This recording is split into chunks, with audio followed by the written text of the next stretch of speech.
Mission impossible Ethan. இந்த character வந்து action spy ரசிகர்களுக்கு வந்து மறக்கவே முடியாத ஒரு கேரக்டரு. 60 வயசு ஆகுதுன்றாங்க, என்ன மாதிரி ஓடுறான், நம்மளுக்கு இப்படி இறங்கி ஏறும்போதே மூச்சு இறங்குது. நான் திரும்ப திரும்ப சொல்கிறேன்னு நினைக்காதீங்க நண்பர்களே, அந்த மனுஷனை வந்து நம்ம வந்து அந்த டெடிக்கேஷனுக்காகவே நம்ம லவ் பண்ணுறோன்னு நான் நினைக்கிறேன். ஆக்சுவலி ஒரு சண்டை காட்சி, முக்கியமாக வந்து கத்தியை வச்சுக்கிட்டு சண்டை போடுற ஒரு சப்மெரீனில் நடக்கிற ஒரு சண்டை காட்சி பிரித்து மேய்ச்சிட்டான் மனுஷன். படத்தில் வந்து ஆக்ஷன் சீக்வன்ஸ் வந்து அவ்வளோ ரசிக்கிற மாதிரி ரியலாகவும் நேச்சுரலாகவும் இருக்கிறது தான் இந்த திரைப்படத்தோட மிகப்பெரிய பலமாக நான் பார்க்குறேன். ஸோ ஈத்தன் கேரக்டரில் டாம் க்ரூஸ் பின்னிட்டார் மனுஷன். அதாவது இவ்வளோ தூரம் பேசுகிறேன், என்ன இந்த படத்தை பற்றி கதையை பற்றி எதுவுமே சொல்லணுன்னா உங்களுக்கு தோணும்.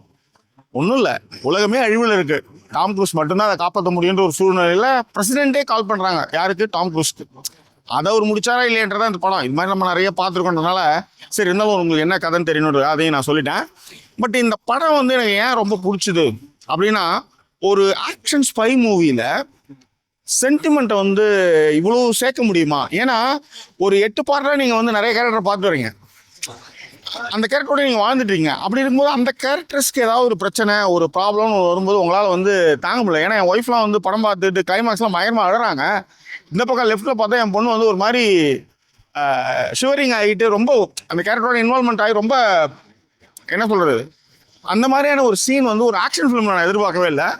அந்த அளவுக்கு நடிப்புலையும் சரி, அந்த சீக்வன்ஸ்லையும் சரி, நம்மளை வந்து ஃபைனல் ரெக்கனிங் அசத்துதுன்னே நான் சொல்லுவேன்.